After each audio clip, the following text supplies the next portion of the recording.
So this video is going to be about Rex, my leopard gecko. Unfortunately, during the time that I got him, I didn't really document much of his life.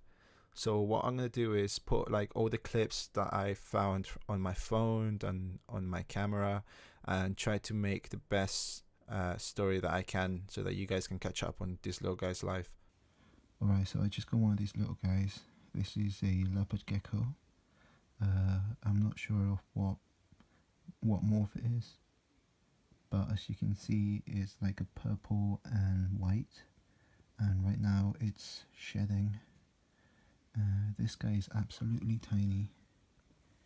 My first night with Rex was a bit worrying because he had such bad stuck shed. I have no idea for how long he's been like this for, from the moment I got him. So what I did is I provided him with a humid hide and I left him like this for one day to see if he would actually take it out himself. This is the first time I ever had to face something like this. None of my reptiles have any problem shedding. Floki does it really well, which I'm really grateful for. Alright, so this little guy has grey eyes. You won't be able to see it here. Like one eye is completely opened and the other one is completely cloudy because the skin is on top. And he's actually incredibly calm. It's almost like I can honestly say that he's actually calmer than Logan. Like, it's ridiculous. Look, he came into my hand, no problem. I already gave him a soak, and look how calm he is. Maybe because my hand is really warm, so that's why he stays there. Honestly, I'm a bit worried because, as you can see, like, his shed is like stuck and shit. So I don't really want to.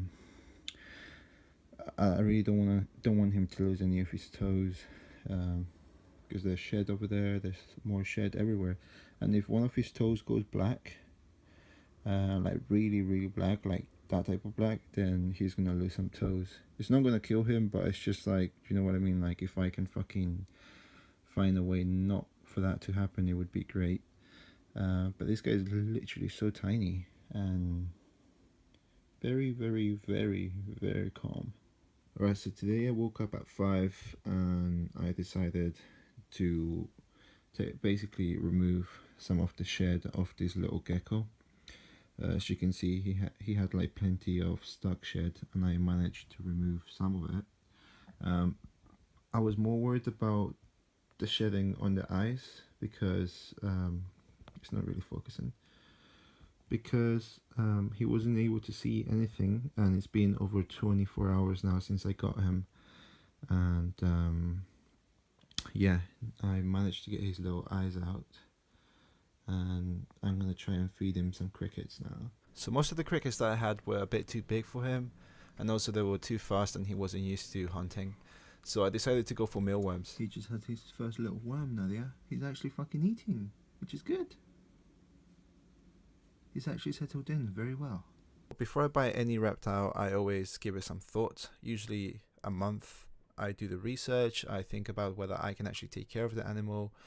I also see how much it's going to cost. And for Rexy, this was the first time that I've actually wanted to experiment by going in the most cheap possible way. So I housed them for like around 3 to 4 weeks in a really useful box. I also made hides out of like cricket boxes and Tupperware, and I found out that Rexy likes to climb. Thank you very much for taking a shit in my hand. I literally just gave him a little bit of water. I filled his water bowl and he came straight for it. I think I'm gonna have to give him a much bigger water bowl from now on, because he tends to dry up quite quickly. So I got Rex a 10-gallon tank by Sumit. This one is the Pat Monk Throw kit. It's exactly the same as the leopard gecko one, size wise. It's just like some of the stuff that comes with it is a bit different, but I found other uses for it. Rex lived in this tank for about another 30 days until I guess early December, and then I actually got him I had to buy two vivariums, two wooden vivariums. The first one was by Terrapod, which was just horrible, and the second one was by Viv Exotic. So the other day I decided that it was time to actually upgrade Rex's enclosure. So he now has a Viv Exotic. This is a small, I think. This is the small version, so I think it's like 23 inches long. And I'm still using paper towel as a substrate. But I really like this Biv. I really do like it. I think it's kind of neat. It's kind of cool actually. This is actually the second Biv I bought. Rex has actually been doing really well. He's actually been gaining quite a lot of weight. He's about 24 grams as of right now, and I'm not completely certain about the actual morph that he is. When I got him, I actually thought that he was a Max Snow, and then for like a bit, I actually thought that he was a Tremper albino. Well, it turns out that he is both. According to the forums, someone told me that he could be a Max Snow albino, which is really cool.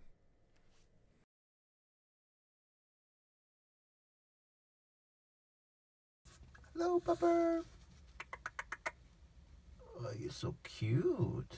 Look at that little face. So as you can see, Rex is starting to lose his band. He's doing great. He weighs around 24 grams right now.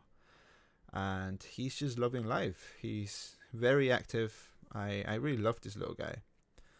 So I'm going to end the video with a throwback video of the time that I was actually building the Viv Exotic vivarium, and it was just one of the funny things I've seen. And I actually discovered that Rex can pretty much sleep anywhere. This guy legit fucking fell asleep like this.